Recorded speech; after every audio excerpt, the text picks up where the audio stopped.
जय हिंद दोस्तों। जैसा कि मैंने आपसे वादा किया था कि हम शेख हसीना के जीवनी, राजनीतिक और वर्तमान स्थिति का पूरा विवरण का विश्लेषण करेंगे दोस्तों। तो चलिए हम लोग पूरा एनालिसिस करते हैं शेख हसीना के बारे में कि आखिर इन्होंने अपना जीवन की यात्रा कैसे शुरुआत की और बांग्लादेश के प्रधानमंत्री बनी दोस्तों। तो स्टार्ट करने से पहले मैं आपसे कहना चाहता हूं कि आप स्वस्थ होंगे और मस्त होंगे। अगर दोस्तों आप स्वस्थ नहीं होंगे तो स्वस्थ रहने का प्रयास कर रहे होंगे दोस्तों। चलिए स्टार्ट करते हैं। फर्स्ट क्या है ना कि व्यक्तिगत परिचय और शुरुआती जीवन देखते हैं। इनसे पहले थोड़ा इंट्रोडक्शन देखते हैं दोस्तों। तो बांग्लादेश की पूर्व प्रधानमंत्री शेख हसीना, जिन्होंने करीब 20 वर्षों तक देश का नेतृत्व किया दोस्तों, एंड वर्तमान में भारत में निर्वासन का जीवन बिता रही है और उन पर गंभीर कानूनी मामले भी चल रहे हैं दोस्तों। सोचो, एक देश के प्रधानमंत्री जो 2 वर्षों से भारत में रह रही है और उन पर कानूनी मामले भी चल रहा है दोस्तों। आखिर वो शख्स हो भी कौन सकता है? वो है शेख हसीना दोस्तों। एंड स्टार्ट करते हैं पहले व्यक्तिगत परिचय और शुरुआती जीवन। क्या है ना दोस्तों कि 28 सितंबर 1947 का मतलब भारत के विभाजन के बाद ही शेख हसीना का जन्म हुआ दोस्तों। तुर्की पारा, पूर्वी बंगाल में, जो अब बांग्लादेश में है। सबको पता ही होगा कि जब भारत आजाद हुआ 1947 में तो देश देशों में विभाजन हुआ। First Pakistan, second India. And जो पाकिस्तान था, पाकिस्तान के दो भाग था, एक पूर्वी पाकिस्तान एंड एक पश्चिमी पाकिस्तान। पश्चिमी पाकिस्तान एंड पूर्वी पाकिस्तान।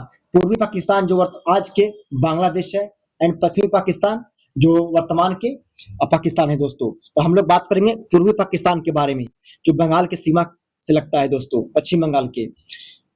तो हम लोग तो जन्म देख लिए कि कब हुआ। एंड नेक्स्ट देखते हैं क्या है ना कि 15 अगस्त 1975 को सैन तख्ता पलट ने उनके पिता शेख मुजीबुर रहमान और माँ और भाइयों सहित पूरे परिवार की हत्या कर दिया गया दोस्तों। सोचो, जिस परिवार के पिता मर गया हो, भाई मर गया हो दोस्तों, उन पर क्या बीत रहा होगा उस समय। तो शेख मुजीबुर रहमान, माँ, भाई और भाइयों सहित पूरे परिवार की हत्या कर दी गई दोस्तों। उस समय शेख हसीना और उनकी बहन शेख रेहाना जर्मनी में थी। उस टाइम जो थी ना 1975 में, शेख हसीना और शेख रेहाना दोनों बहन जो जर्मनी में रह रही थी, जिससे उनकी जान बच गई। लेकिन सोचो जरा, अगर उस टाइम शेख हसीना भी रहती तो शेख हसीना भी का हत्या हो सकता था दोस्तों। जिसके बाद इन्होंने कई साल भारत में शरण ली। उस टाइम भी भारत में शरण ली थी दोस्तों। लेकिन अब देखते कि राजनीति में प्रवेश कब करी है। तो निर्वासन में रहते हुए अपनी पिता की पार्टी अवामी लीग की अध्यक्ष चुनी गई और बांग्लादेश लौटकर लोकतंत्र के लिए संघर्ष शुरू किया। लेकिन इन्होंने 81 में तो पॉलिटिक्स में एंट्री कर दिया दोस्तों। लेकिन हम लोग नेक्स्ट वीडियो में क्या देखेंगे, पूरा बांग्लादेश का आजादी कैसे हुआ, उसका मांग आखिर क्यों हुआ बांग्लादेश अलग देश के रूप में, एंड उसका संपूर्ण विश्लेषण करेंगे दोस्तों। तब दोनों एपिसोड को मर्ज करना भाई, एंड रिलेशन स्थापित करना, समझ में अच्छा आएगा दोस्तों। तो खैर छोड़ो बात वो सब, अभी वर्तमान में देखते हैं हम लोग। एंड जब फर्स्ट हम लोग देख लिए तो अब सेकेंड देखते हैं। प्रधानमंत्री के रूप में कार्यकाल, बांग्लादेश के इतिहास में सबसे लंबे समय तक सेवा करने वाली जो है ना महिला है दोस्तों, पीएम है। पहला कार्यकाल कब था? 1996 से 2001 तक पहली बार देश के प्रधानमंत्री चुनी गई दोस्तों।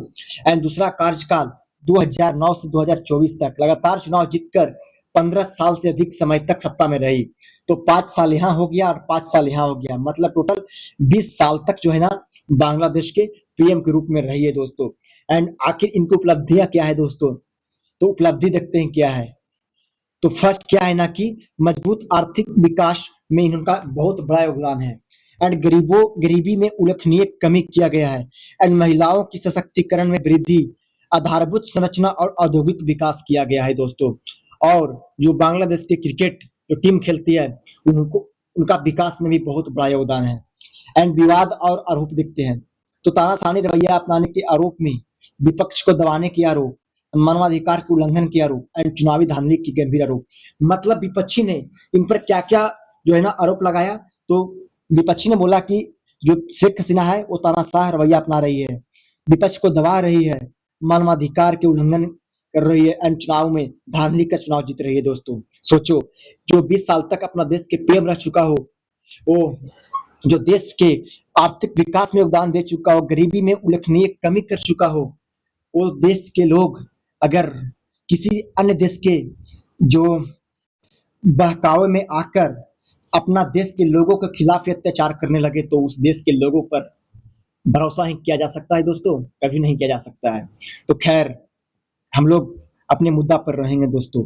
एंड देखते हैं वर्तमान की परिदृश्य क्या आता है। तो 2024 का तख्ता पलट और देश छोड़ना क्या हुआ ना कि जुलाई 2024 में सरकारी नौकरियां में आरक्षण के खिलाफ छात्रों ने बड़ा आंदोलन शुरू किया। यह आंदोलन बाद में शेख हसीना जो है ना सरकार के खिलाफ एक जन विद्रोह में बदल गया। मतलब उस समय आप वीडियो देखे होंगे तो वीडियो में किस तरह से संसद भवन का ऑफिस तोड़ा जा रहा था, कोई चेयर लेके भाग जा रहा था भाई, तो कोई पंखा खोल रहा था एंड कोई बेड को लेके भाग रहा था। सोचो देश के लोगों ऐसा हाल करते हैं भाई अपना पीएम का कोई। खैर कोई बात नहीं, इस्तीफा और पलायन देखते हैं। आंदोलन के हिंसक रूप लेने के बाद 5 अगस्त 2024 को शेख हसीना को प्रधानमंत्री पद से इस्तीफा देना पड़ा दोस्तों, और वे सैन्य हेलीकॉप्टर से भागकर भारत में आ गई। मतलब जन जो विद्रोह था, आंदोलन था, इतना खतरनाक विद्रोह में बदल गया कि वहां के लोग बहुत ज्यादा जो है ना हिंसक प्रवृत्ति के रूप में आ गए और वहां जनता जो है ना नेता के लोग को मारने लगे एंड शेख हसीना के ऑफिस तक पहुंच गए। तो क्या होगा भाई? तो क्या करेगी एक पीएम? क्या अपना सरेंडर कर देगी भाई जनता के सामने? नहीं ना, कदापि नहीं। तो क्या की ना कि हेलीकॉप्टर से, सैनिक हेलीकॉप्टर से भारत आ गई दोस्तों अपना जान बचाने के लिए। सोचो यार, वो लोग हत्या नहीं कर सकता था। जब जब इनके पिता का, भाई का तो भाई मार दिया गया, शहीद कर दिया गया यार, तो शेख हसीना क्या है? सोचो। तो खैर आप लोग समझ रहे होंगे, ज्यादा बोलना भी उचित नहीं है क्योंकि शायद ही समझ कुछ लोगों का ही समझ में आता है दोस्तों। तो वर्तमान स्थिति और कानूनी चुनौतियां देखते हैं। तो क्या है ना, भारत में शरण ली पिछले 2 वर्षों से भारत में एक गुप्त स्थान पर सुरक्षित रह रही है दोस्तों एंड मौत की सजा। सोचो बांग्लादेश के इंटरनेशनल क्राइम ट्रिब्यूनल ने 2024 के छात्र आंदोलन के दौरान हुए नरसंहार और मानवता के खिलाफ अपराधों के मामलों में उन्हें दोषी ठहराते हुए फांसी की सजा सुनाई दोस्तों। मतलब शेख हसीना को फांसी की सजा भी सुनाया गया है एंड पार्टी पर प्रतिबंध भी लगा दिया गया है। तो बांग्लादेश की वर्तमान सरकार ने उनकी पार्टी अवामी लीग की राजनीतिक गतिविधियों पर प्रतिबंध भी लगा दिया है। लेकिन उन्होंने हाल ही में न्यू दिल्ली में प्रेस कॉन्फ्रेंस में ऑडियो प्रेस कॉन्फ्रेंस दी है। उसमें क्या बोली ना कि अगस्त 2026 में दिल्ली से मीडिया के सामने अपनी चुप्पी तोड़ी। उन्होंने घोषणा की है कि कानूनी मुकदमों और गिरफ्तारी का सामना करने के लिए तैयार है और इसी साल दिसंबर 2026 में बांग्लादेश वापस लौटेगी शेख हसीना। सोचो बांग्लादेश की नई सरकार प्रधानमंत्री तारिक रहमान के नेतृत्व में भारत से उनके जो है ना लाने की लगातार मांग की जा रही है दोस्तों कि शेख हसीना को वापस करो। लेकिन क्या लगता है, अगर शेख हसीना वापस जाएगी या तो हत्या कर दिया जाएगा या ठोस कानूनी जो है ना उन्हें जंजीरों से बांध दिया जाएगा दोस्तों, कानूनों से। और पता होगा कि लोकतंत्र में कानून तो अच्छा हो सकता है, लेकिन जिस देश का लोकतंत्र नाम का हो वहां कानून भी नाम का ही होता है दोस्तों। खैर कोई बात नहीं, आगे देखते हैं भाई एंड थोड़ा टाइम देखते हैं भाई। क्या है ना कि थोड़ा ये टाइमलाइन देखना, इससे भी समझ में आएगा भाई बढ़िया से। तो 28 सितंबर 1947 का जन्म हुआ। तुर्की पारा पूर्वी जो है ना बंगाल अब बांग्लादेश में है। 15 अगस्त 1975 को सैन्य तख्ता पलट में परिवार के अधिकांश सदस्यों का हत्या कर दिया गया शेख हसीना का। एंड 1981 में निर्वासन में रहते हुए अवामी लीग की अध्यक्ष चुनी गई। मतलब जर्मनी में थी ना तभी अवामी लीग का नया अध्यक्ष चुनी गई शेख हसीना। एंड 1996 से 2001 तक पहली बार प्रधानमंत्री बनी एंड नेक्स्ट टाइम 2009 से 2024 तक लगातार चुनाव जीतकर 15 साल तक जो है ना सत्ता में रही दोस्तों। एंड 5 अगस्त 2024 को इस्तीफा देकर भारत आ गई दोस्तों।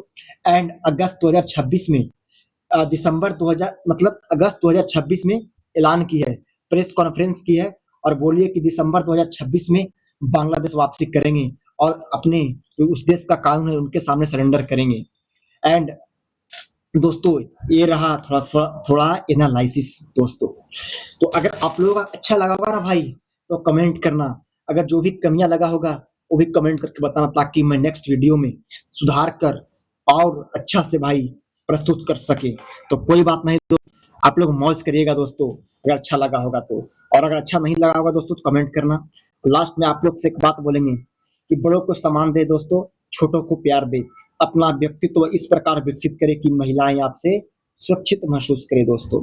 तो जय हिंद।